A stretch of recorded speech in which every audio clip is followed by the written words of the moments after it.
Sa isang bayan sa Mindanao, pinaniniwalaan na may mga aswang na nananatiling buhay at gumagala-gala. Ayon sa matatandang full-time sa pagkakalat ng tsismis, ang mga aswang daw ay nahati sa 3 hanay. Una, ang mga aswang na talagang halang ang kaluluwa. Ito ang mga uri ng mga aswang na kapag nakasalubong mo sa daan, bukas ay isa ka ng masarap na sisig sa hapagkainan nila. Sinasabing ang mga ganitong aswang ang siyang nagkakalat ng lagim sa bawat baryo noon. Sila ang mga kalaban ng mga albularyo o manunugis. Ang pangalawang uri naman ng aswang sa listahan ay ang tinuturing nilang walang tiyak na plano sa buhay. Ito raw ang mga aswang na hindi alam kung ano ba talaga ang gustong kainin, kung hayop ba o tao. Pero ang sabi na matatanda, madalas na hayop ang binibira ng mga ito. Hindi sila mababait, pero hindi rin naman sila mababangis. Parang sila ang nasa mababang uri ng aswang. Ang pangatlo naman ay ang sinasabi naman na mababait na aswang, kung saan walang naniniwalang may ganito. Kasi una sa lahat, wala namang mabubuting aswang para sa kanila. Sa kabila ng mga kumakalat-kalat na kwento tungkol sa mga aswang, nasa isang tabi si Usman na abala sa paghimas ng kanyang alagang panabong na manok. Bata pa lang ay nakahiligan na niyang mag-alaga ng manok. Nang sa ganon, meron siyang ipangsasabong.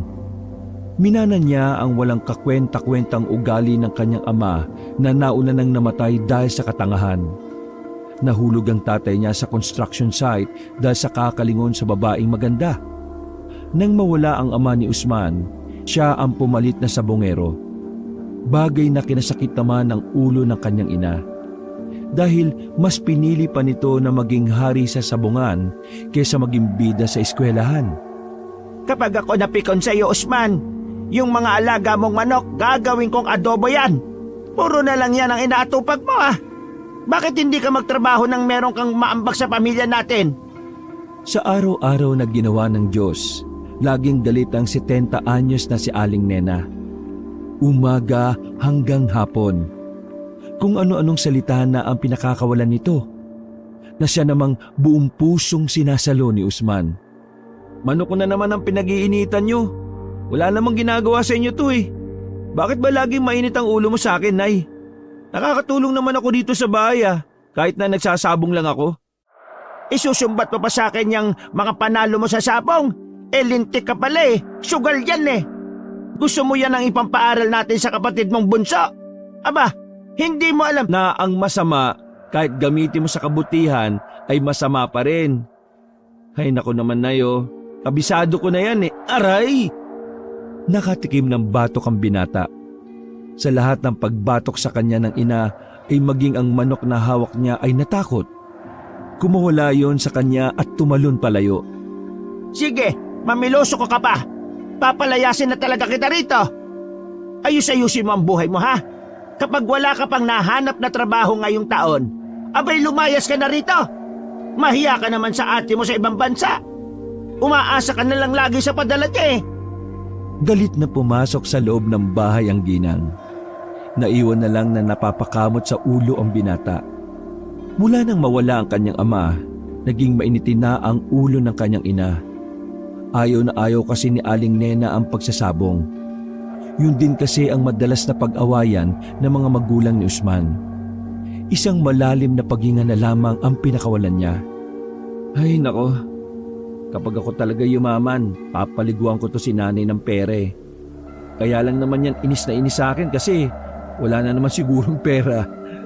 Inisikaso na lamang ni Usman ang mga manok niya na pinangalanan niyang Fernando, Eddie, Lito at Rudy. Mga pangalan nyo na mga paborito niyang action star. Oh, huwag kayong mag-alala. Makakalis din tayo sa pagbamaltrato sa inyo ni nanay. Basta gagalingan nyo lang lagi kapag may laban tayo. Parang tangang kinakausap ni Usman ang mga manok. Nakita naman siya ni Buboy, ang kanyang nakababata at bunsong kapatid. Lumapit ang bata sa kanya habang hawak ang teddy bear nito. Kuya, nagsasalita ba ang mga manok? Ang pinagsasabi mo, manok nga yan. Bakit mo sila kinakausap? Alam mo, kahit hindi sila nakakapagsalita, nakakaintindi yung mga yan. Ikaw, nakakapagsalita ka. Bakit hindi ka makaintindi? Ha? Buti pa ang manok kahit hindi nakakapagsalita, nakakaintindi. Pero ikaw hindi. Kahit ilang beses ka pang kausapin ni nanay. Abat, loko ka! Ay! Naglakad na palis ang bata na parang wala lang nangyari. Hindi naman na ikinagulat ni Usman ang inasal ni Buboy. Kahit kasi 6 na taong gulang pa lang yon, may mga oras na parang matanda kung mag-isip at magsalita ang batang yon. Dahil wala namang sabong nung hapon na yon, dahil sa pag-grade ng mga pulis, pinuntahan na muna ni Usman ang kanyang kaibigan na si Omeng. Ang kaibigan niya na tanging nakakaintindi sa kanya. Dahil pareho silang sabongero na madalas namang umuuwing talunan. Naabutan niyang papalabas pa lang si Omeng ng bakuran nito nang siya'y pumunta doon. Uy! Omeng! Oh, bakit? Saan ka pupunta? Sa sabungan? May alam ka na bang bago? Mukha bang sa sabungan ako pupunta? Tingnan mo nga dala ko. Sungit mo naman. May regla ka yata ngayon eh. Di, pupunta ako sa gubat ngayon. Si ate kasi naglilihi. Gustong kumain ng suha. Akong nautusan na umanap sa gubat eh. Nasan ba yung asawa niya? Nandiyan sa bahay.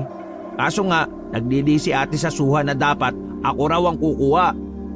Hindi rin raw kakainin kapag iba pumitas eh. Diyos ko naman pambiraan mambuhay to talaga Ganyan talaga ang buntis pre. Naalala ko dati buntis si mama sa bunso namin eh. Walang ya. Inutusan pa naman si Papa na kumuha ng mangga sa bayan. Pero dapat yung mangga hugis tatsulok daw. Di ba wala namang ganun? Kaya mula nun, napagtanto ko na minsan nababaliw lang yung mga buntis na yan eh. Anong nababaliw? Ganun talaga sila. Hindi mo yun maintindihan kung hindi ka pa nabubuntis. Bakit? Nabuntis ka na ba? Ay nako, ewan ko sa'yo. Uy, sama ako. Boring eh, walang sabong. Sige, samahan mo ako para may katulong akong kumuha ng suwa. Dahil pareho naman silang walang ginagawa sa buhay, sabay na umalis ang dalawa patungong kagubatan. Kaunting lakaran lang naman ang gubat mula sa kanila kaya nakarating sila kagad doon. Medyo madilim na ang kanilang dinaraanan dahil bukod sa mag-aalas 6 na rin naman, makulimlim din ang kalangitan. Wrong timing yata pre ah. Mukhang uulan Ayos naman yung mga ulap kanina. Ngayon nangitim na nung sumama ka. Malas ka talaga siguro Uy, ako pa sinisi mo ah. Nagpatuloy na lamang sila sa paghawi ng mga nakaharang na halaman. Makalipas lang ng halos 15 minutos ay nakaramdam na sila ng pagod. Paakyat din kasi ang tinatahak nila. Pero sa mga puntong yon ay wala pa rin silang nakikitang puno ng suha. Hindi ko kasi alam kung saan may suha eh. Ako, lintik kasing buhay to. Tara na, maghanap pa tayo. Gusto ko ring tumikim ng suha eh. Sandali nga lang. Masakit pa tuhod ko Hala, ang bata mo pa nirarayuma ka na? Napalibot ng tingin ng dalawa sa kanilang kinalalagyan. Napapaikutan sila ng matataas na puno at kakaiba rin ng mga halaman na naroon. Mga halaman na hindi pamilyar sa kanila. Dahil una sa lahat, wala naman silang alam sa halaman. Pre, alam mo ba yung kwento tungkol sa mga hindi ka panipaniwalang kwento? Ha? Kagaya ng kwento mong nagpatuli ka na noon? Huy, sira ulo. Yung tungkol sa mga aswang. Ay, yang ka na naman. Kakapakinig mo yan sa YouTube channel ni Pamela Clamil eh. Di ba, sabi nila, sa gubat madalas manirahan yung mga aswang. O tapos, anong gagawin? Wala lang. Sinasabi ko lang. Mali mo naman, di ba? May aswang dito. Wala pong magkaroon ng aswang sa atin, pre. Gawa-gawa lang ng mga batikang chismosa yan. Alam mo naman na matatanda sa atin, di ba? Chismis ang nagsisilbi nilang oxygen. Kung maka-oxygen naman, parang may alam to sa science eh. Nako, kahit grade 1 lang alam nga nila yun Buwang ka ba? Sabay na napalingon ang dalawa sa direksyon na nasa harapan nila. Narinig nilang tila may manok doon. Agad na nabuhayan ng dalawa. Dali-dali silang pumunta sa likuran ng malaking puno. Pagdating nila roon, ay tumambad sa kanila ang isang manok na kulay itim. Kinakagat siya ng bayawak sa pakpak. Pre, si Bunso oh, kinakagat ng bayawak. Walang takot ang dalawa na sinipa ang bayawak. Agad namang nakibitaw ang bayawak at gumapang palayo. Pre, may sugat siya. Malamang, kinagat ng bayawak eh. Baliw ka pala. Akin na nga. Kinuha ni Usman ang manok at saka sinuri ang sugat. Kinuha pa ng binata ang flashlight na dala ni Omeng. Hindi naman kalakihan. Pero may lason ba yung bayawak? Hindi ko alam. Ang maganda nating gawin, gamutin na lang natin. Paano? Ayun oh, may daon ng bayabas. Agad na kumuha ng dahon ng bayabas ang dalawa at dinikdik nila. Tinapal nila sa sugat ng manok ang dahon. Pero sa huli, nawalan na rin ng buhay ang kawawang manok. Parang mga tangang nag-iiyakan ng dalawa. Ganun nila kamahal ang mga manok kahit hindi naman nila yon pagmamay-ari. Mga ilang sandali lang, biglang kumidlat ng malakas. Sinasabayan pa yun ng kulog. Pagdilat ng dalawa, isang babaeng nagliliwanag ang buong katawan ang nasa harapan nila. Sobrang ganda ng babaeng yon. Mas maputi pa sa ipin nila ang kulay ng babae. Sa isip-isip ni Usman at Omeng, maaring ang babaeng yon ay isang diwata. Napatayo ang dalawa. Dumako naman ang tingin ng babae sa hawak nilang manok na wala ng buhay. Teka, sino ka? Saan ka galing? At paano ka nakarating dyan? Pre, diwata yata to. Sabi nila, ang mga diwata raw nangunguha ng mga lalaki. Huwag kayong mag-alala. Mga gwapo lang ang kinukuha ko. Uy, grabe siya sa amin oh. Sama mo naman. Ang pangalan ko ay Catriona. Catriona? Ang manok na yan. Uy, wala kaming ginawa dyan ha. Yung bayawak ang umano dyan. Di ba, Omeng? Oo, tama. Sasagipin nga sana namin itong manok na to eh. Mabubuhay naman siya dapat kung hindi lang siya namatay eh. Huwag kayong mabahala. Wala akong gagawing masama sa inyo. Sa halip, meron akong gantimpala para sa inyong dalawa. Lumapit sa kanila ang babae. Kinuha ng diwatang yun ang manok. Laking gulat na magkaibigan nang mabuhay ang manok. Ha? Paano nangyari yun? Isa akong reyna sa biringan. Dahil nasaksihan ko ang... Hindi naman dito ang biringan ah. Kaya paano magiging reyna ka dito? Ang biringan ay maraming portal sa kahit saang sulok ng bansa. Kaya kahit saan pwede kaming lumabas, kaya pwede ba? Manahimik ka kung ayaw mong gawin kitang palakang-baog? Napatras ng kaunti ang dalawa dahil sa pagsigaw ng babae. Huminga ng malalim ang diwatang si Catriona. Bilang reyna sa biringan na nakasaksi sa kabutihan ng tao, kayong dalawa ay bibigyan ko ng gantimpala para sa tangkang pagligtas kay San Pedro na aking kaibigan. Pero bago yun, may nais muna akong itanong sa inyo. Tahimik lang na nakikinig ang dalawa. Kung kayo ay nasa isang alanganing sitwasyon, may isang ina na nasa bingit ng kamatayan, at ang pagligtas sa kanya ay magiging dahilan kung bakit hindi mo makukuha ang gintong inaasam. Ano ang gagawin nyo? Uunahin ang ginto o uunahin ang ina? Unahin ko yung ginto. Hindi ko naman nanay yun eh. Sino ba yun? Sandaling napaisip si Usman. Unang pumasok sa kanya ang inang si Nena. Kahit na madalas na bungangaan siya nito, hindi may tatanggi na mahal niya rin yon. Ako, uunahin ko ang ginto. Nagsalubong ang kilay ng diwata. Isa ka pa? Uunahin mo ang ginto? Dahil ang ginto, para sa akin ay ang aking ina. Ha? Huwag ka na nga magpanggap. Uunahin ko ang ginto dahil naniniwala ko na ang isang ina ay maituturing na ginto. Sinasabi mo na ang ina ang uunahin mo? Ang ginto! Ano ba talaga? Ano bang isang ina para sa isang anak? Di ba ginto na maituturing ang ina? Ginto ang uunahin mo. Ang ina dahil ginto rin siya para sa akin. Pre, pinagugulo mo yung usapan eh. Bakit ba magulong kausap ang mga tao? Nakakainis. Wala na akong oras. Dahil ikaw ay may magandang sagot, ipagkakaloob ko sa iyo ang espadang ito. Kumidlat na naman ng malakas. Pagdilat ng dalawa, wala na ang babae sa harapan nila. Pero may naiwan na makapal na espada sa lupa. Hindi makapaniwala ang dalawa sa nakikita nila. Sinampal-sampal pa ng dalawa ang sarili para lamang alamin kung yun ba ay isang panaginip. Pero hindi. Ang lahat ng mga nangyari sa mga oras na yon ay parte ng realidad. Pre, espada ba talaga yan? Tingnan mo, ang ganda ng disenyo eh. Hahawakan na sana ni Oming ang espada nang bigla siyang napaso doon. Aray, lintik. Bakit mainit? Usman, ikaw nga umawak. Sa'yo binigay yan eh. Nag-aalangan ang binata. Napapalunok pa siya ng laway habang dahan-dahang nilapit ang kamay sa hawakan ng espada. Pagkahawak niya ay wala naman siyang naramdaman.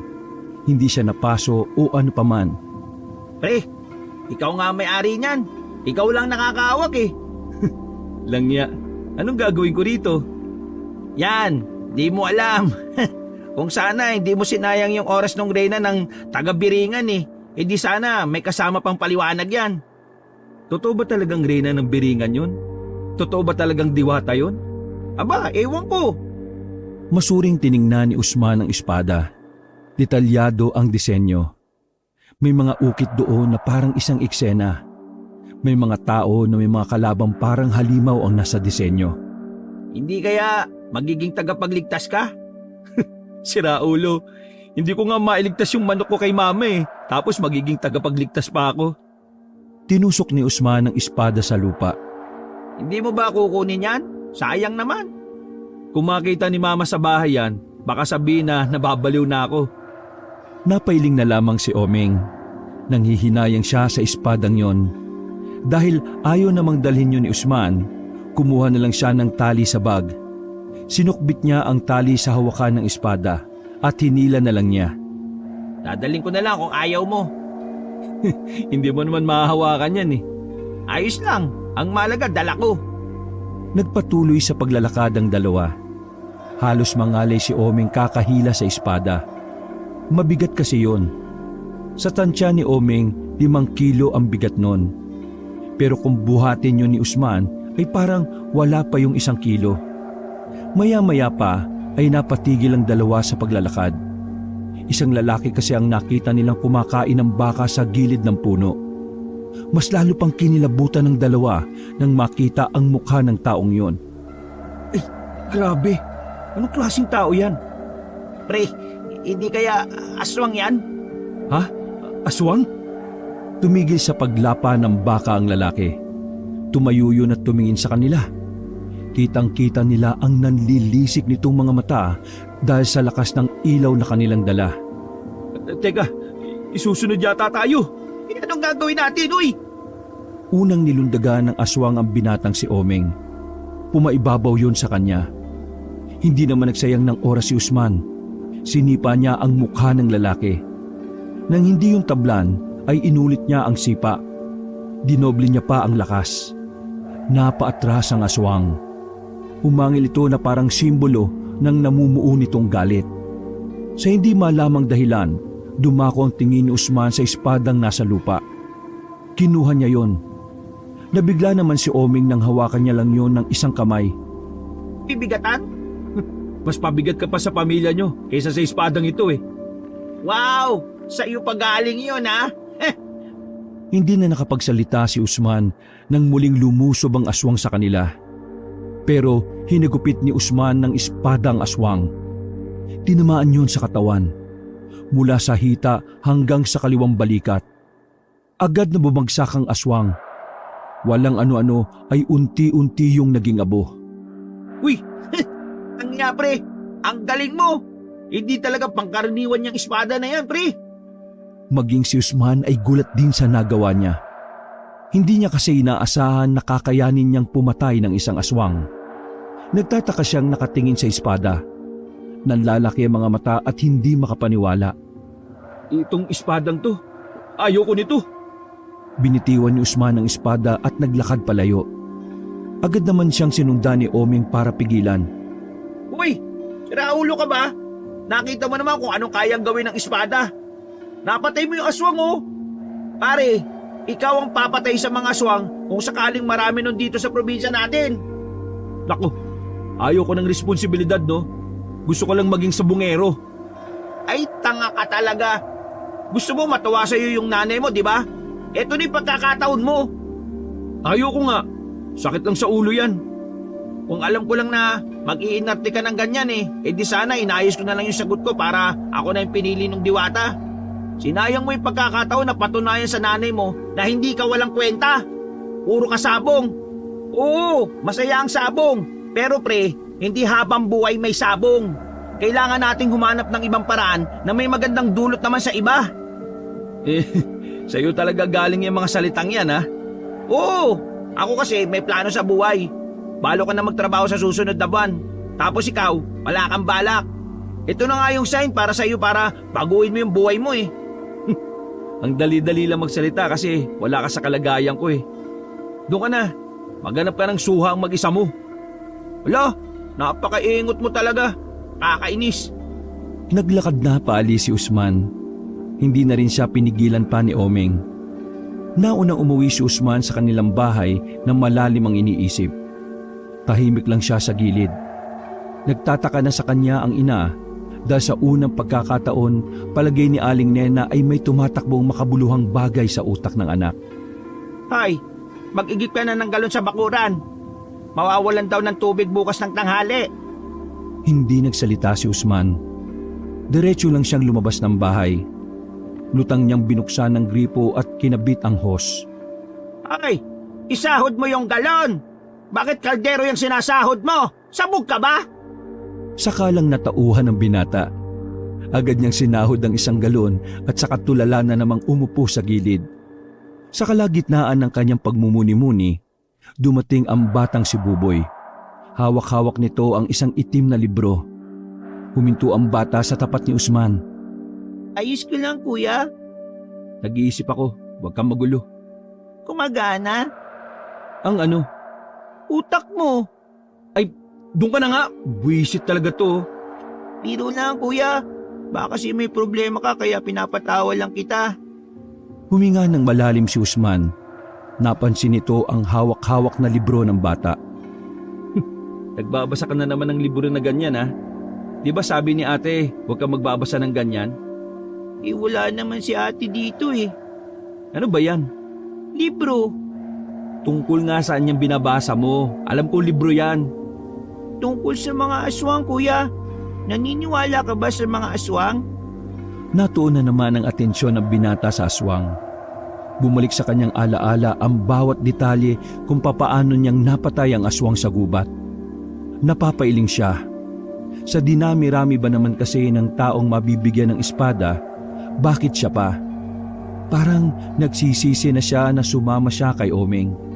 Kuya, totoong mga aswang. Sabi dito sa librong ito, muling mabubuhay ang mga aswang at mag-aasik ng lagim. Pero may isang lalaki na magiging tagapagligtas. Napukaw ang atensyon ni Usman sa sinasabing yun ng bata. Anong pangalan ng lalaki sa libro na yan? Musan. Busan? Napaisip sandali si Usman. Napagtanto niya na kapag inayos ang mga letra sa pangalang Musan, Usman ang kalalabasan. Patingin nga ng librong yan. Inagaw ni Usman ang libro. Isa pala yung comics. Sa unang 2 pahina, nakita niya roon ang drawing na may 2 binata. Sa lapag, meron namang patay na aswang. Ang isang binata ay may hawak na espada. Nang tingnan naman ni Usman ang ibang pahina, ay wala naman itong nakasulat. Blanko lang ang mga yon. Saan ba nakuha itong libro na to? Binigay sa akin ng matandang lalaki. Sino matandang lalaki? Hindi siya nagpakilala Basta ang sabi niya, basahin ko lang ang mga nasa loob ng librong ito. Makakaroon daw ito ng karugtong kapag natapos na ng tagapagligtas yung kanyang misyon. Palihim na kinilabutan si Usman. Pakiramdam niya, may koneksyon ang mga ginagawa niya sa librong yon. Sige na kuya, tumulala ka muna. Kanina pa puno yung galon, no? Bye-bye. Napailing na lamang si Usman. Hindi naging maganda ang gabing yon para kay Usman. Kahit na umuulan at malamig ang panahon, hindi pa rin siya makatulog. Iniisip niya pa rin ang mga nangyari. Para kasi sa kanya ay napakamahiwaga ng mga sandaling nasa gubat sila. Ayaw ni Usman na maging tagapagligtas. Nasanay kasi siyang hindi umaako ng responsibilidad. Pinakaayaw niya kasing gawin ay ang isipin ng ibang tao na hindi naman niya kapamilya. Ay, kainis. Kung alam ko lang na ganito ang mangyayari, ginto na lang din sana yung pinili ko. Bumaba si Usman sa kanilang maliit na sala. Nakita niya roon na gising pa ang kanyang ina. Sa hindi maipaliwanag na dahilan, nakaramdam siya ng awa kay Aling Nena. Mula nang mawala ang kanilang ama, batid niyang walang araw na hindi nalulungkot ang kanilang ina. Napangiti si Usman ng bahagya. Napagtanto niya na kahit madalas siyang binubungangaan ng ginang, nararamdaman pa rin niya ang pagmamahal nito sa kanilang magkakapatid. Pero ginto pa rin ang pipiliin niya sakaling tanungin ulit siya ng diwata. Bakit gising ka pa? 10:00 na. Mahinahon ng ginang. Marahil may nakuha na siguro itong perang padala ng panganay na anak na nasa ibang bansa. Hindi ako makatulog na Umupo si Usman sa katre na kaharap ng kanyang ina. Bakit? May gumugulo ba sa utak mo? Meron na Ay, kawawa ka naman. Sabog na nga lang ang nasa utak mo, may gumugulo pa. Nanahimik sandali si Usman. Bumelo siya sa gustong itanong sa kanyang ina. Nay, may gusto sana akong itanong Oo, nakuha ko na yung padala ng ate mo. Yung ba'y tatanong mo? Ay, hindi po, Nay. Ano? Nay, naniniwala ka ba sa aswang? Napatigil ang kanyang ina sa pagtatahi. Tumingin ito sa kanya ng seryoso pa rin ang muka. Hindi naman inaswang ang mga manok mo, di ba? Bakit mo tinatanong yan? Naisip ko lang, Nay. Totoo ang mga aswang, Usman. Yung mga kwento ng matatanda rito, hindi lang sa chismis. Totoo yon.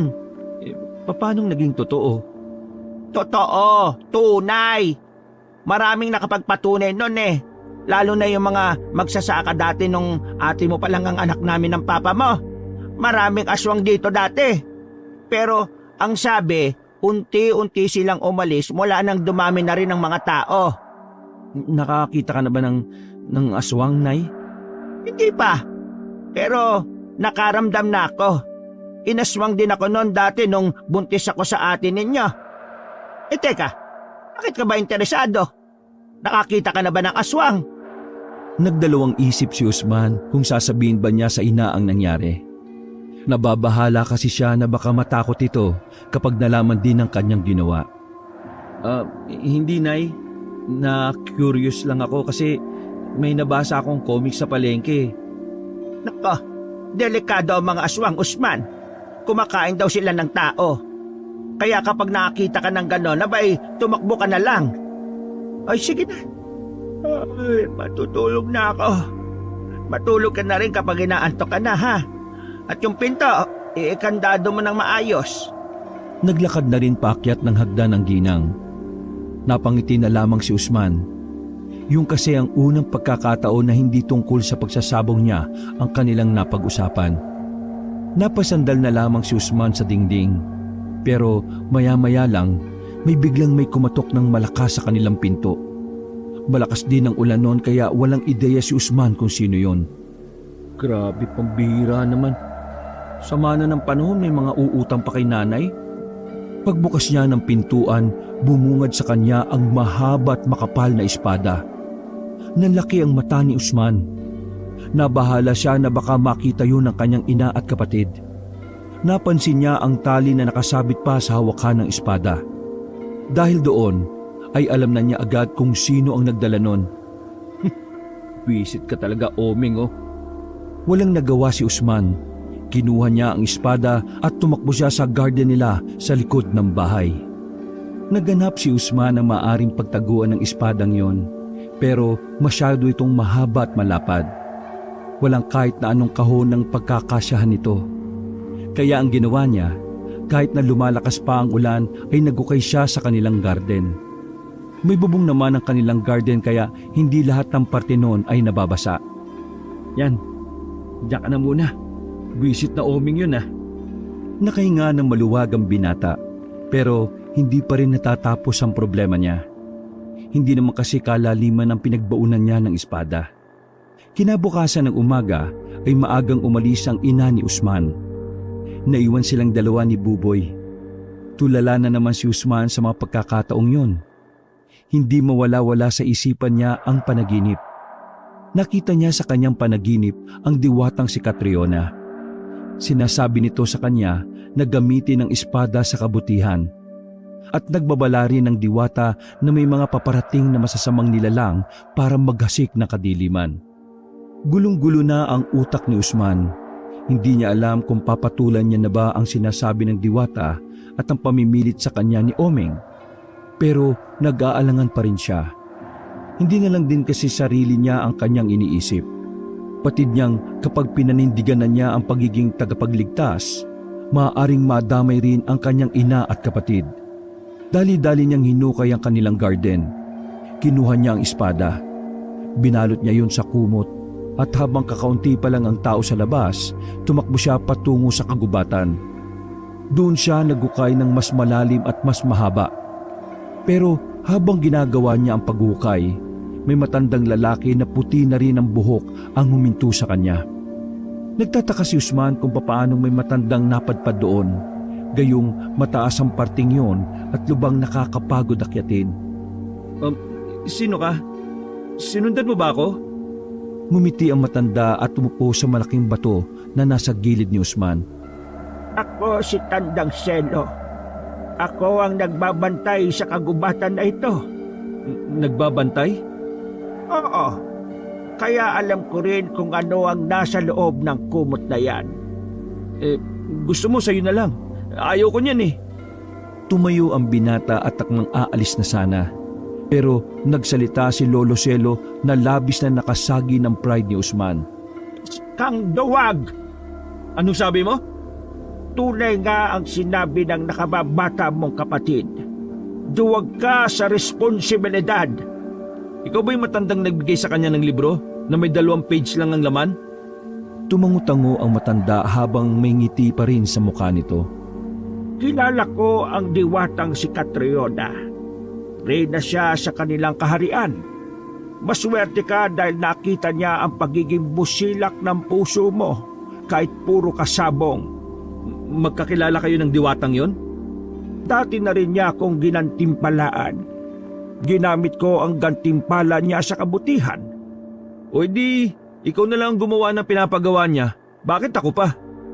Dahil sa henerasyong ito, ikaw lang ang pinakakarapat dapat.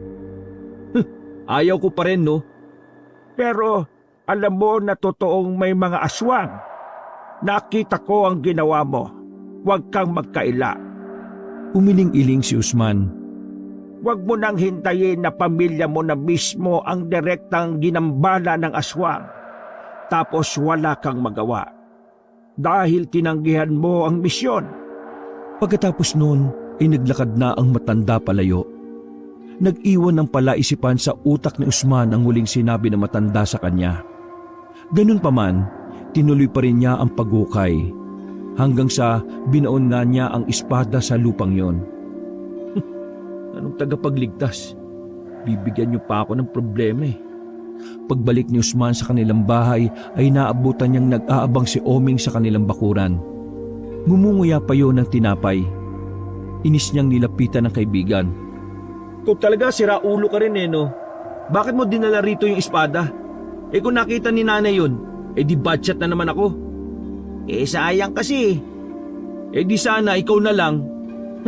Kung pwede lang. Bakit ka ba nandito? Alam kong wala ka namang pakialam eh. Pero pre, kagabi pala, bukod dun sa aswang na napatay mo, may isa pang aswang na namataan sa nyugan. Alam mo naman na wala akong pakialam eh. Bakit sinasabi mo pa? Tek lang kasi. Alam mo ba kung bakit ko sinasabi to? O ano? Para alam mo. Buisit ka, umalis ka na nga!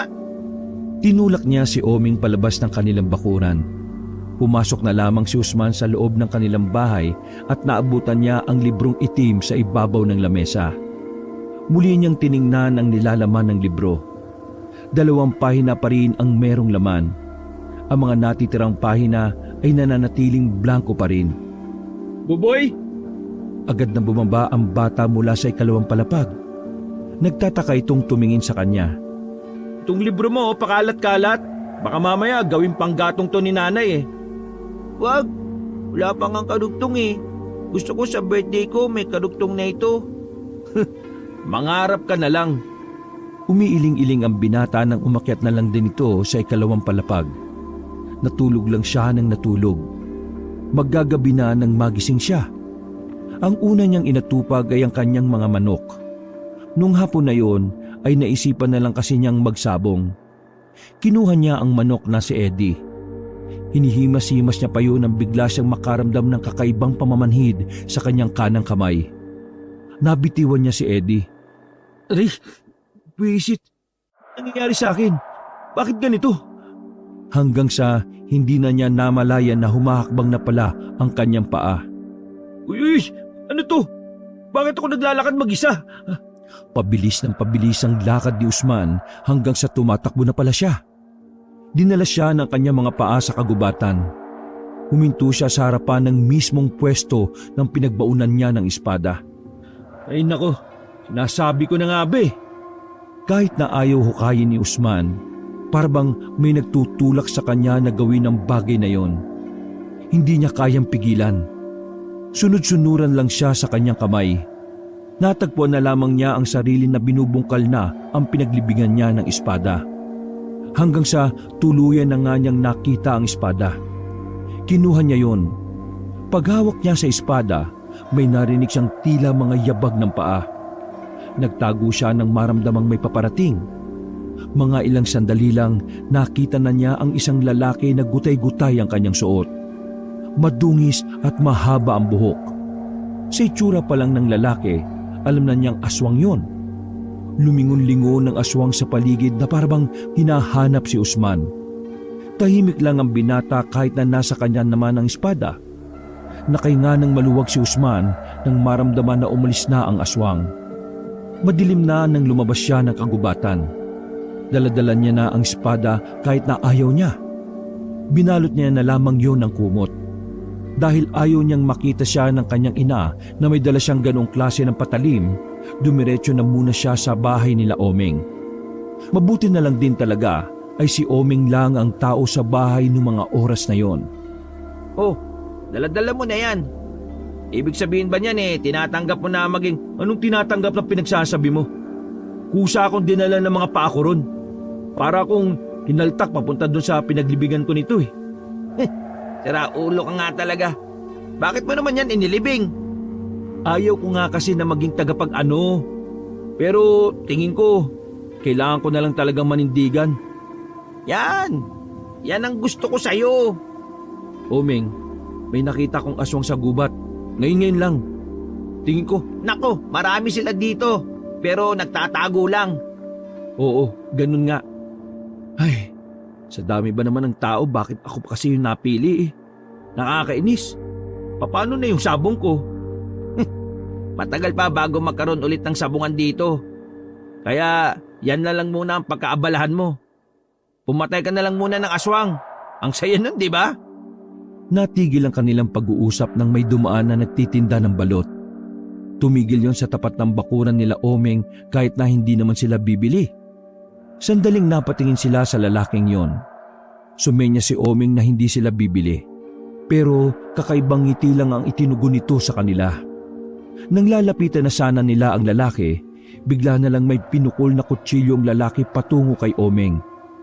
Mabilis na tinulak ni Usman ang kaibigan. Habang ang nagtitinda naman ng balot ay nagmamadaling makaalis. Abay, lokong yun ah. Yung mata niya, aswang siya. Hindi maintindihan ni Usman ang nararamdaman niya ng mga sandaling yon. Parang may kung anong nagtutulak sa kanya na sundan ng lalaki. Tila hindi rin mapakali ang kanyang kamay habang hawak ang espada. Pre, Tingin ko, eto na yun. Bahala na. Wala naman akong choice eh. Napipilitang tumakbo si Usman patungo sa direksyon na pinuntahan ng lalaki. Nabahala siya nang makita ang lalaking yon na pumasok sa kanilang bakuran. Sakto naman na noong mga sandaling yon ay naroon si Buboy na mag-isang naglalaro. Buboy! Umalis ka dyan! Pero huli na ang lahat. Hawak na ng lalaki ang kanyang nakababatang kapatid. Bitiwan mo yan! Di ba ikaw yung tuta ng diwata? Tingnan natin kung ano ang magagawa mo. Abay, siraulo ka pala eh. Hindi ko naman gusto maging kalaban nyo eh. Pinilit lang nila ako. Kaya bitiwan mo na yan. Hindi mo ako kalaban. Manahimik ka. Pinatay mo ang kasama ko. Ah, kasama mo ba yon? Hindi ko sinasadya. Kaya nga nakikiusap ako sa'yo eh. Huwag mo nang idamay ang batang yan. Lahat ng malalapit sa'yo ay dadamay ko. Total, uubusin mo rin naman ng mga aswang. Hindi ba? Aray! Napasigaw ang lalaki nang biglang kagatinyo ni Buboy. Nang mabitiwan nito ang bata ay dali-daling tumakbo si Buboy palapit sa kanyang kuya. Ngayon natin subukan yung tapang mong aswang ka. Tinanggal ni Usman ang nakabalot na tela sa espada. Pagangat ni Usman ang espadang yon ay kuminang pa ito sa ere. Napanganga naman ng batang si Buboy. Pagkabahala naman ang bumakas sa mukha ng aswang. Sige pre, maslangin mo na yan! Walang ano-ano ay mabilis na tumakbo si Usman palapit sa lalaking yon. Tinamaan niya ang lalaki sa balikat. Pero nakatalon pa yon palabas ng kanilang bakuran at nagpalit ng anyo bilang paniki. Lumipad yun ng paggewang-gewang. Kuya, ang galing mo! Isa ka bang tagapagligtas? He, daldal mo. Pumasok nga muna tayo. Nang masigurong umatras na nga ang aswang, ay pumasok na sila sa loob ng bahay nila. Wala roon ang ginang na si Nena kaya malayang hawak-hawak ni Usman ang espada. Omeng, yung pakiramdam ko. Bakit? May masama ka bang nararamdaman? Hindi. Buhay na buhay ang dugo ko. Parang sinasabi ng puso't isipan ko na panindigan ko na ito. Ang sarap. Ang sarap pala ng pakiramdam. Nakatingin pa si Usman sa espada. Maging siya ay namamangha sa biglang pagbabago ng kanyang pananaw. Pero kakaiba ang aswang na yun ha. Hindi siya naging abo. Kaya dapat magsanay ka pare. Excuse me, nandito po ako. Ay, oo nga pala. Uy, ikaw Buboy, wag ka magsasabi kay nanay tungkol dito ha. Pagagalitan ako nun. Sabihin mo muna sa akin kung ikaw ngayon nasa libro ng tagapagligtas. Ay nako, hindi no. Pinagsasabi mo. Basta, wag kang maingay kay nanay ha. Hindi ako magsasabi sa kahit na sino. Sa isang kondisyon. Pre, bata ba talaga yung kapatid mo? Ewan, 1 taon na yata yan sa loob ng tiyan nung sinilang eh. Kailangan makumpleto ang laman ng librong itim ko. Paano ko naman gagawin yun? Ako ba gumawa niyan? Pambira ka. Basta, huwag ka magsasabi ha. Kahit magkano, bibigyan kita. Nanahimik na ang batang si Buboy. Muli namang binalik ni Usman ang tela na pinambabalot niya sa espada. Tanga! Nanay mo! Ano? Tanga si nanay? Baliw! Ibig ko sabihin nanay mo, nandyan na! Itago mo na yan, bilis! Natatarantang tumakbo paakyat si Usman. Inilagay niya ang mahabang espada sa ilalim ng papag niya. Habol ang kanyang hininga nang masigurong nasa maayos na kalagayan na ang espada, bumaba na rin siya sa kanilang sala. May bisita ka pala, Usman. Hindi ka man lang naghanda ng pagkain eh, nagluto naman ako. Oh, hindi na po, Tita Nena. Ayos lang po ako. Hindi, sumabay ka na sa amin sa pagkain. Hiya-hiya pa to. Gusto rin naman. Bibig mo, bisita yan. Mama, alam niyo po ba, si Kuya? Sobrang kaba ang naramdaman ni Usman ng mga sandaling yon. Pati rin si Omeng ay hindi rin makahinga ng maayos. Sinenyasan na nga ni Usman si Buboy para lang hindi ito magsumbong. Ano ang kuya mo? Tumingin muna si Buboy kay Usman. Sumilay ang nakakalokong ngiti ng bata. Si Kuya po ay tao. Nakahinga ng maluwag si Usman at Omeng noong mga sandaling yon. sabay-sabay na lamang silang kumain. Sa parehong gabi, nagtungo si Usman at Oming sa kagubatan para hanapin ang matandang nakita ni Usman. Medyo kabado silang dalawa dahil alam nilang maaring may nakasalubong silang aswang. Bawat lakad nila ay palingon-lingon sila sa likuran at sa gilid-gilid. Oh, nandito na tayo. Nasaan na yung matanda? Hintayin na lang natin. Sabi niya, tagabantay siya ng kagubatan eh. Wala ka bang alam na pantawag para lumabas siya kagad? Wala eh. Pero subukan ko kayang... Ako ba ang inyong hinahanap? Nagulat ang dalawa nang marinig ang tinig na yon. Dali-dali silang humarap. Oo, hinahanap nga ho kita. Tamang-tama. Maliwanag ang buwan. Masarap pag-usapan ng mga bagay-bagay. Umupo ang matanda sa malaking bato. Tinukod nito ang tungkod sa lupa at naghimasimas ng kanyang balbas. Ano ang gusto mong malaman? Nandito ko para sabihing tinatanggap ko na ang misyon. Alam ko na ang dahilan. Oo na, tama ka na. Ngayon, sabihin niyo sa akin, paano ko lalabanan ng mga aswang? Hindi pa ako marunong gumamit ng espada eh. Tamang-tama. Sasanayin na kita dahil nalaman ko na kung saan ang mga lungga nila. Ano? Handa ka na ba? Ngayon na ba tayo magsasanay? Oh, pwedeng bukas. Hindi pwedeng sa susunod na mga araw. Sa loob lang ng magdamag na ito, dapat matuto ka. Dahil kung hindi, bahala ka na sa buhay mo. Pambihira naman. Kayo itong pumilit sa akin na maging tagapag-ano ninyo eh. Tapos mabadaliin niyo ako. Yaman na pre, ayos lang yan. Kung konti lang matututunan mo, yung iba, matututunan mo na lang yun sa karanasan mo. Tama ang kaibigan mo. Hindi lahat matututunan mo mula sa iba. Tumayo ang matanda. Nagulat na lang bigla si Usman nang hagupitin siya ng tungkod nito. Mabuti na lang ay mabilis na naisalag ni Usman ang malapad na espada. Uy, teka! Sa tunay na laban, walang teka-teka. Labanan mo ako na para kung aswang na kailangan mong paslagin. Kayo na! Muling lumusob ang matanda. Parang magkasing edad lang silang dalawa sa kung paanong gumalaw si Lolo Selo. Sa katunayan, mas mabilis pa nga itong humagupit kumpara kay Usman. Huy! Matanda ka ba talaga? Aray! Tinamaan ni Tandang Selo ng tungkod ang binata sa tiyan. Yan pa lamang ang ginagawa ko sa iyo pero nabibilipit ka na kagad. Tandaan mo, mas malala at brutal ang mga aswang. Pinilit bumangon ni Usman. Nakakaramdam na siya ng panliliit at insulto. Hindi siya papayag na matandang uugod-ugod lang ang tatalo sa kanya. Kaya siya naman ang umatake noong mga sandaling yon. Pero laking gulat ni Usman nang salagin lang ng matanda ang espada gamit lamang ang tungkod. Maging si Oming ay natumba sa kinauupuan nang dahil sa labis na gulat. Pinagpapapalo na matanda si Usman hanggang sa mabitiwan na ng binata ang hawak nitong espada. Walang palag si Usman. Tuluyan na siyang natalo sa laban na yon. Nawalan pa siya ng malay dahil tinuktok siya sa ulo ni Tandang Selo. 4:00 na ng madaling araw nang magising si Usman.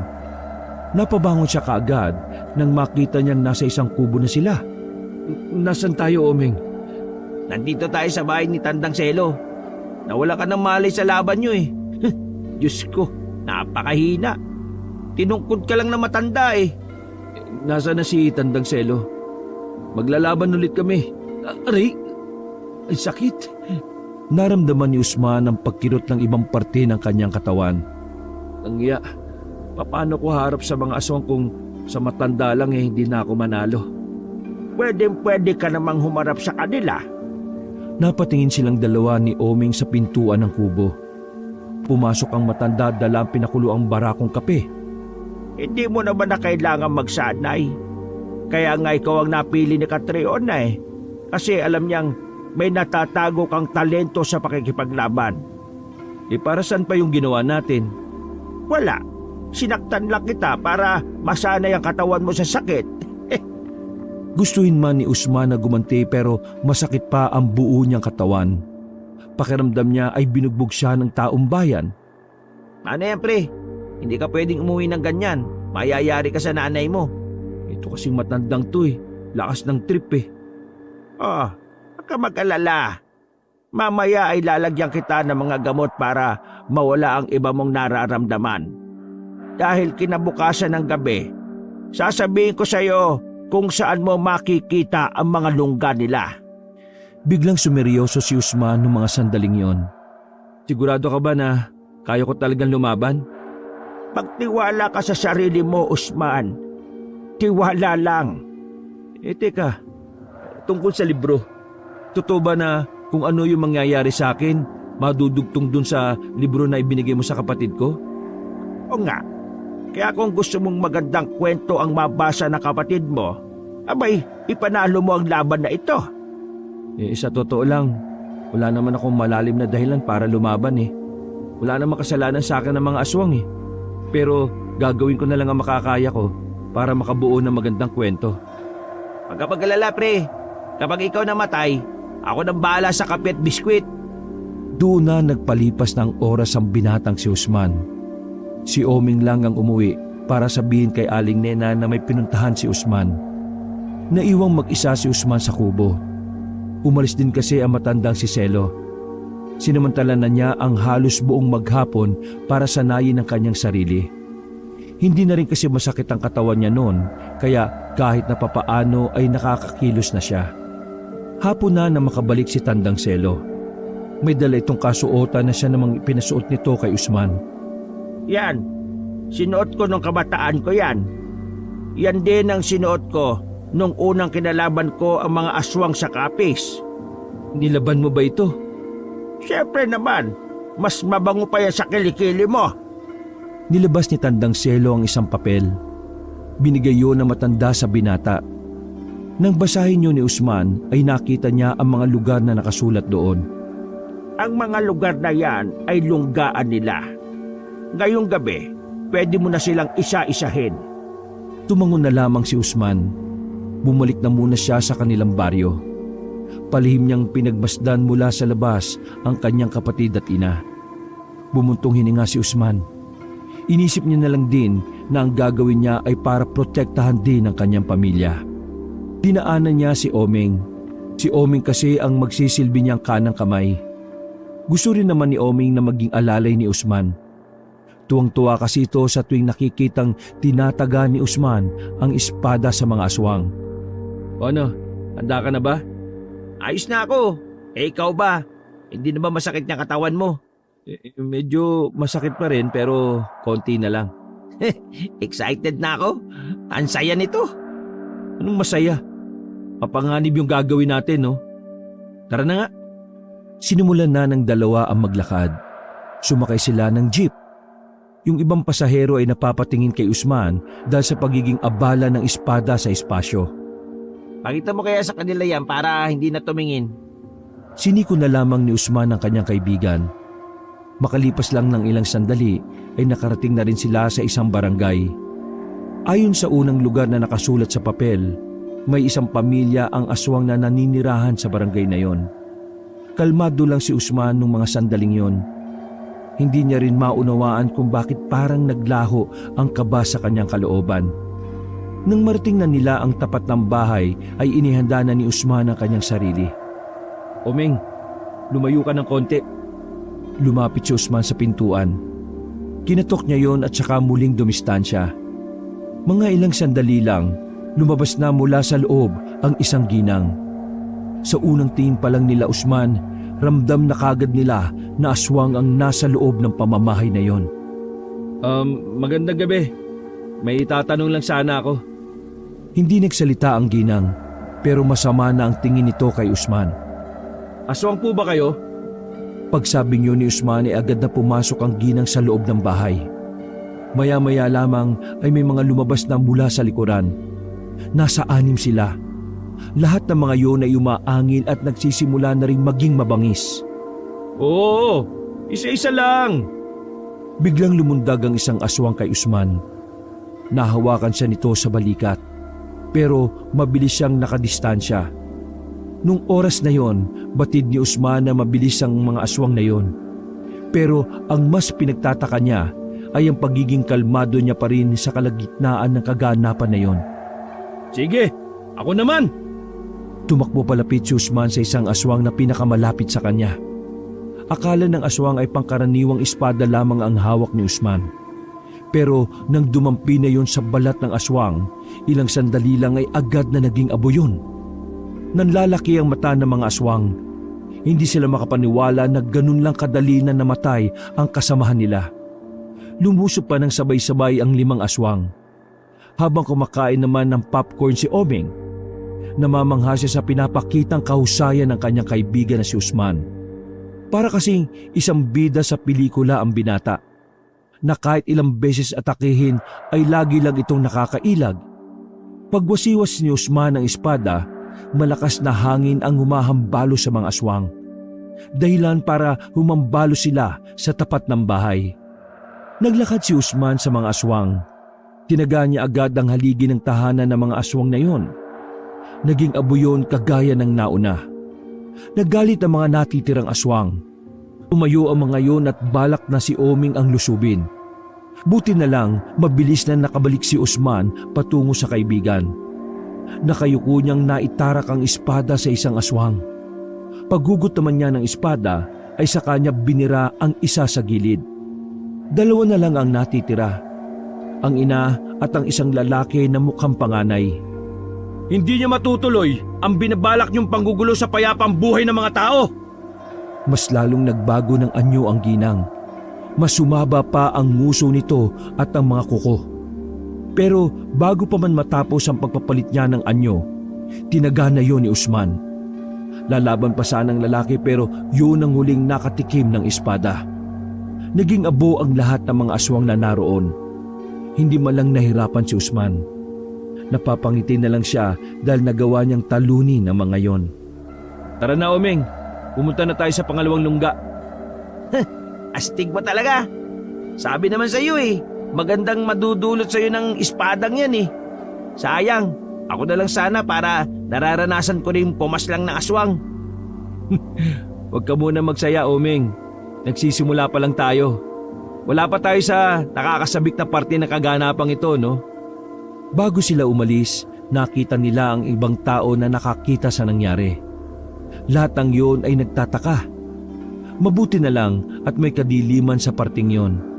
Kaya naman kampante si Usman na walang nakakakilala sa kanila. Malapit lang ang pangalawang lungga na nasa listahan. Mula sa pinanggalingan nila ay halos 10 minutong lakaran lang. Sa pangalawang sagupaan, mas marami ng aswang ang nakatapat ni Usman. Pero kagaya ng nauna, ginawa niya lang abo ang mga aswang na naroon. Isa-isang pinuntahan ni Usman ang mga lungga ng mga aswang. Walang kahirap-hirap niyang pinagpapapatay ang mga naabutan niyang aswang. Hindi man lang nakasugat sa kanya ang kanyang mga nakalaban. Isang patunay lamang yon na siya talaga ang karapat-dapat para sa espada. Omeng, maganda ka. Sa huling lungga na pupuntahan natin, naroon na ang mambabalot na aswang. Base kay Tandang Selo, yun daw ang pinakamalakas sa lahat Kaya kailangan natin magdoble ingat. Huwag nating mamalitin ang kalaban. Baka sa mukha ni Oming ang namumuong kaba. Hindi na kasi biro ang susunod nilang pupuntahan. Ang huling lungga ay hindi na pangkaraniwang aswang ang mga naroon. Lumipas lang ang ilang sandali, narating na rin nila ang isang malaking bahay pero makaluma. Maliwanag sa labas dahil sa dami ng ilaw. Sa pagmamasid ni Usman, alam niya na hindi sila basta-basta makakapasok sa bahay. Kaya kailangan nilang mag-isip ng magandang paraan. Tayong bang mapalabas yung 2 bantay na yon? Oo, akong bahala dyan. O mag-iingat ka hindi tangay ang mga yan. Nagmamadaling lumapit si Oming sa tapat ng malaking gate. Lalapit pa lang siya ay sinalubong na ito ng 2 lalaking payat. Magandang gabi po. Pwede pong makita Hindi sumagot ang 2 lalaki. Nakatingin lang yun sa kanya. Samantalang si Usman naman ay palihim na lumalapit sa kanila. Ayaw nyo? Kumuha ng bato sa gilid si Oming at binato ang isang lalaki. Tinamaan yun sa muka Tatakbo na sana pali si Omeng nang mabilis siya nitong nahabol. Nahawakan siya ng lalaki sa damit. Akmang kakagatin nito si Omeng pero bigla na lang lumitaw si Usman. Hinagupit nito ng espada ang aswang. Pagkatapos, pinukol naman ni Usman ang espada patungo naman sa direksyon ng isa pang bantay. Bilis, tara! Ayos! Pumasok na sila sa loob ng malaking bahay. Tahimik. Nakakakaba ang pagiging kalmado ng paligid. Para bang walang tao sa loob. Pero hindi naging kampante ang dalawa. Lalapit na sana sila sa main door ng bahay nang biglang may mga palasong tumusok sa pader. Agad na hinawi ni Usmang si Omeng at yumuko silang dalawa. Nagtago sila sa sasakyan na nakaparada sa garahe. Langya pre, namamana sila. Ano gagawin natin? Kailangan ko lang makalapit. Dito ka lang. Sigurado ko ba sa gagawin mo? Baka mamatay ka naman. Wala na akong kasama pa uwi ha. Kumalma ka lang. Huwag kang OA, no? Kalmadong tumayo si Usman sa tapat ng main door. Nakikiramdam lang siya sa gilid. Mga ilang sandali lang, may tumalon na malapit sa kanya na isang lalaki. May hawak din yun na espada. Nagtama ang kanilang mga armas. Mas mabilis ang ginagawang pagkilos ng aswang na yun. Pero di hamak na mas malakas ang bawat pagwasiwas ni Usman. Nasaan ang amo mo mambabalot? Sa halip na sumagot ang lalaki ay muli itong umatake. May sinaboy yon na kung anong powder sa harapan ni Usman. Dahil doon, napuwing ang binata. Naging bentahe naman yon ng aswang para patamaan ng espada ang binata. Napaatras si Usman. Tagas agad ang dugo sa kanyang braso. Pero hindi yun ininda ni Usman.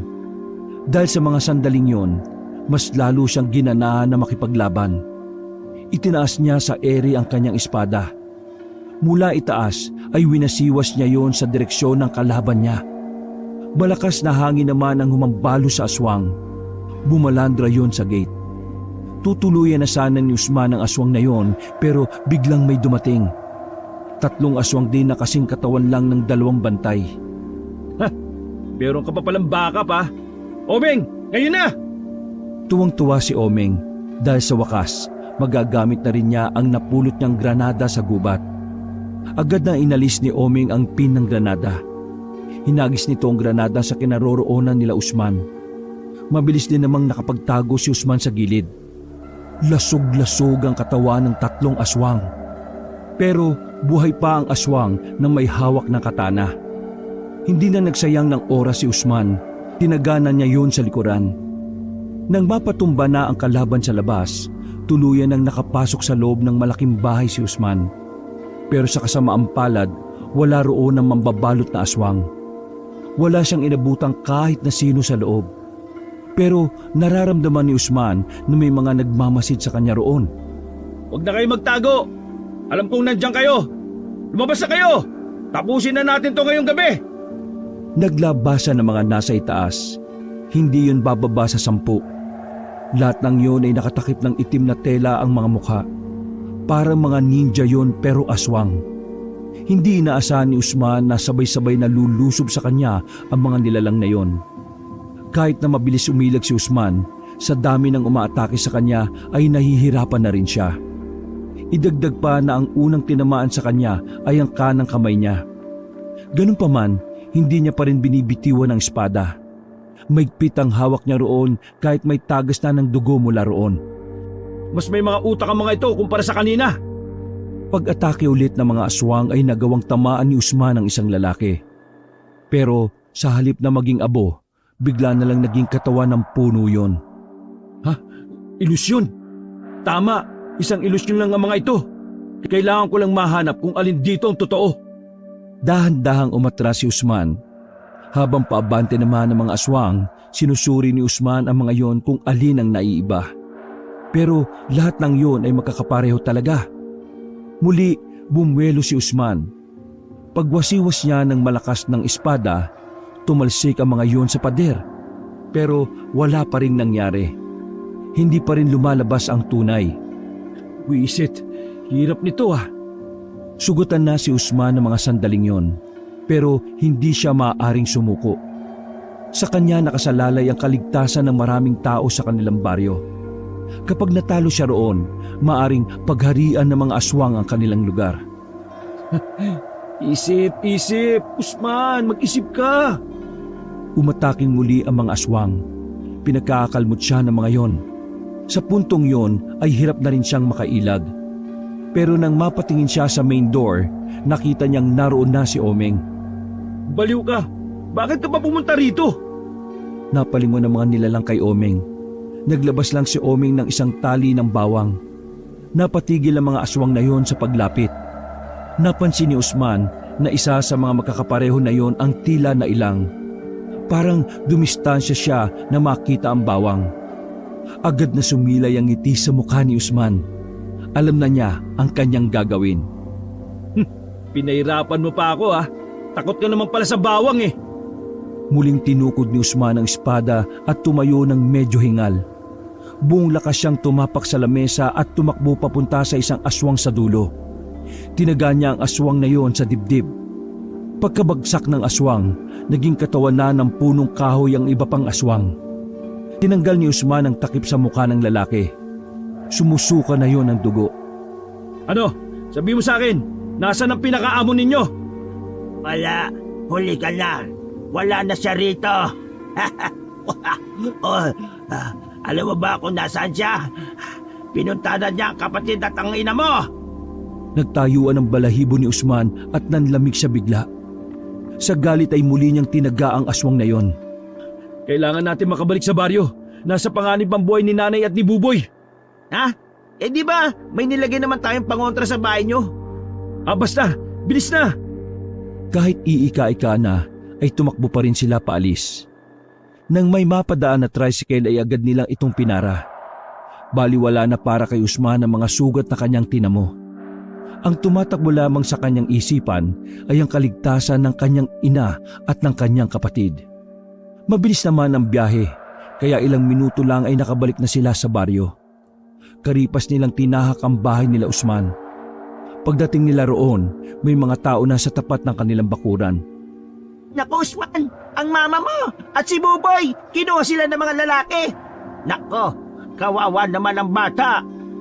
Nanlumo si Usman, parang gumuho ang mundo niya noong mga sandaling yon. Pagpasok niya ng kanilang bahay ay may nakita siyang sulat na nasa lamesa. Nang basahin niya yon ay nalaman niyang ang mambabalot na aswang ang dumukot sa kanyang ina at kapatid. Pinapapunta siya nito sa isang liblib na bundok na hindi rin naman kalayuan. Ano pre, Lalakad ako mag-isa. Huwag ka nang sasama ha. sa ganyan lagay mo? Ano, baliw ka na ba? Hindi ako pwede magsama. Isa pa, mapapahama ka rin dahil hindi basta-basta aswang ang mga naroon. Pero, Huwag ka nang makulit. Usapang pamilya na to. Labas ka na rito. at hindi ako parte ng pamilya nyo matapos ang lahat ng nangyari? Ganyan ka ba talaga kamanid, Usman? Ano ba? Puro ka drama. Dito ka lang. Kung ano man ang mangyari sa akin, tanggapin mo na lang. O sige na. Tinapik ni Usman sa balikat ang kanyang kaibigan. Naglakad na rin siya paalis at nagmamadaling marating kagad ang gubat. Mahaba-haba ang kanyang lalakarin kaya binilisan na niya ang kanyang paglalakbay. At makalipas nga ng halos 2 oras na paglalakad, nakita na niya ang isang barangay sa ibabaw ng bundok. Hindi pa man nakakalapit ang binata, nararamdaman na niyang puro aswang ang mga naroon. Huminga siya ng malalim. Diwatang Catriona, gabayan mo sana ako. Pakiusap. At Diyos ko, Panginoon, kayo na pong bahala sa amin. Kayo na pong bahala sa amin ng nanay ko at ng kapatid ko. Lakas loob na lumapit si Usman sa barangay. Bungad pa lang ay hinarang na siya ng mga aswang. Maya-maya lang ay dumating na rin ang aswang na mambabalot. Hila-hila naman mga kalalakihan ang ginang at bata na parehong nakatakip ang bibig. Tingnan mo nga naman, isang modernong mandirigma ang naririto. Isang binatang nauto ni Tandang Selo. Pakawalan mo silang dalawa. Ibibigay ko ang espadang ito. Bakit? Tingin mo ba interesado ko dyan? Alam mo kung anong kailangan ko? Ang ulo mo! Kung ganon, malalaman natin yan. Pumorma na ng pakikipaglaban si Usman. Iho, hindi ka pwedeng lumaban sa akin. Kasi kapag ginawa mo yon, Itong dalawang ito, gugulong ang ulo. Kaya kung ako sa'yo, kung gusto mo pa silang mabuhay, sumuko ka na sa akin. Umiling-iling ang kanyang ina. Maging si Aling Nena ay hindi papayag sa gusto ng mga aswang. Pero hinagis ni Usman ang espada sa harapan ng pinunong aswang. Kasunod noon ay lumapit ang mambabalot na aswang. Pinagsasapak siya nito sa muka sa harapan ng kanyang ina at kapatid. Hindi pa nakontento ang aswang na yon. Pinagkakalmot nito si Usman sa likuran. Malakas nga ang espadang dala-dala mo, pero kulang ka pa sa karanasan. Hindi mo ako matatalo dahil wala ka pa sa kalingkingan ko, bata! Napatingin si Usman sa kalangitan. Nakita niyang may itim na ulap at ang panakanakang kidlat na naiipon doon. Natawa na lamang si Usman. Bagay na ipinagtaka naman ng mga aswang. Anong nakakatawa, ha? Nakakatawa kasi dumadating talaga ang tulong kapag nasa bingit ka na ng kamatayan eh. Anong pinagsasabi mo? Nagulat na lang silang lahat nang biglang tumama ang kidlat sa espada ni Usman. Tinamaan din ng ibang aswang, habang ang mambabalot naman ay nakailag. Tumayo si Usman. Parang nagkaroon siya ulit ng panibagong lakas. Wala na siyang nararamdamang hapdi sa kanyang katawan. Dinampot niya ang espada na mainit-init pa. Nagpatunog siya ng leeg at direktang tumingin sa pinuno ng mga aswang. Pagbabayaran mo ang ginawa mo sa ina at kapatid ko, pati na rin ang pagpaplanong kasamaan sa sangkatauhan. Walang sinayang na pagkakataon si Usman. Isa-isa niyang pinagtatataga ang naroong aswang. Susubukan pa sanang tumakas ng pinunong aswang pero pinukul ni Usman ang espada sa direksyon nito. Tinamaan yun sa likuran at tumagos pa sa dibdib. Makalipas lang ang ilang segundo ay unti-unti na rin yung naging abo. Tinanggal ni Usman ang busal sa kanyang ina at kapatid. Mahigpit niyang niyakap ang mga yon. Anak, ang galing mo naman. Teka, ikaw ba talaga yan? Hindi ganyan ang anak ko yung sugarol na sabongero pa. Ay, si kuya talaga yan. Tagapagligtas kaya siya, di mo lang alam. Nagsana yan si kuya na umawak ng espada eh. Di ba kuya? Tumango-tango si Usman. Nay, Buboy, ligtas na kayo. Pwede na tayong umuwi. Hindi ako makapaniwala. Ganyan ka na lang sana, Usman. Diyos ko, kaysa magsabong-sabong ka. Nagtawanan na lamang sila ng mga sandaling yon. Sabay-sabay na silang umuwi at nakabalik naman sila ng ligtas. Tuwang-tuwa si Omeng nang malaman na natalo na nga ni Usman ang mga aswang. Ganun ba nang nangyari, hindi pinagsabi nila Usman ang tungkol sa pagiging tagapagligtas niya. Ayaw niya kasing maging bukas na libro ang buhay nila sa publiko. Makalipas ang isang linggo, kaarawan na ng batang si Buboy. Simpleng handaan lamang naman ang nangyari. Pero espesyal ang regalo na ibinigay ni Usman para sa kapatid na bunso. Buboy, naalala mo yung sinabi na matanda na kapag natapos na ang misyon ng tagapagligtas, madudugtungan ang kwento sa librong ito? Ito na oh. Basahin mo, buo na yung libro. Halos magtatatalon sa tuwa ang batang si Buboy. Pero hindi pa pala doon nagtatapos ang lahat. Napalingon sila sa labas ng bakuran nang makita roon si Tandang Selo at ang babaeng si Catriona. Nakasuot ang mga yon ng pangsimpleng tao lamang. Pre, di ba sila ano yun? Usman, kilala mo ba sila? Nay, mga kaibigan sila. Mga mabubuting kaibigan na kabutihan din ang nais. Nilapitan ni Usman ang dalawa sa labas. Nakangiting nagsalita si Catriona sa kanya. Usman, dahil natalo mo ang mga aso, may gantimpala ako ulit sa'yo. Bibigyan kita ng manok. Total, mahilig ka sa sabong. Halos magningning ang mata ni Usman noong mga sandaling yon. Sumenyas ang babae sa gilid at may lumabas doon na isang lalaki. May bit-bit na bilao. Ha? Ano yan? Manok, pero nilitsyon. Tumawa ng malakas sa matanda at ang babaeng si Catriona. Naglakad na rin ang dalawang yon palayo habang napapakamot na lamang sa ulo si Usman. Sa huli ay isang malapad na ngiti na lamang din ang naisukli niya. Habang papalayo ang dalawa ay kumakaway pa si Usman. Nagpapasalamat siya dahil sa tulong nila. Nalaman ni Usman na may mas makabuluhan pa pala kesa sa sabong. At yun ay ang ipagtanggol ng kabutihan ang mga tao laban sa kasamaan. Wakas. Hello mga ka-KB, mga ka-abangers. Sabi nga nila, ano daw, bagong tawag sa atin, hindi na mga ka-KB, mga kabangers, mga kabanong abangers, kabangers. So ito na naman po ang inyong kabanong, no. Nako, meron po akong good news sa inyo. So meron po tayong panibago na naman pong channel, no, kasi talagang gusto namin patuloy kayo na bigyan ng mga iba't ibang magagandang kwento, mapa-horror man yan o mapa-aswang, no. So gusto po namin na makapagbigay sa inyo ng patuloy at walang sawang entertainment. So para pag kunwari tapos na po ninyo akong pakinggan at marami pa kayong ginagawa at gusto niyo pa rin pong makinig na mga kwentong mga kababalaghan, meron naman po tayong isa na naman pong bagong channel. Ito po ka-Team KB po natin.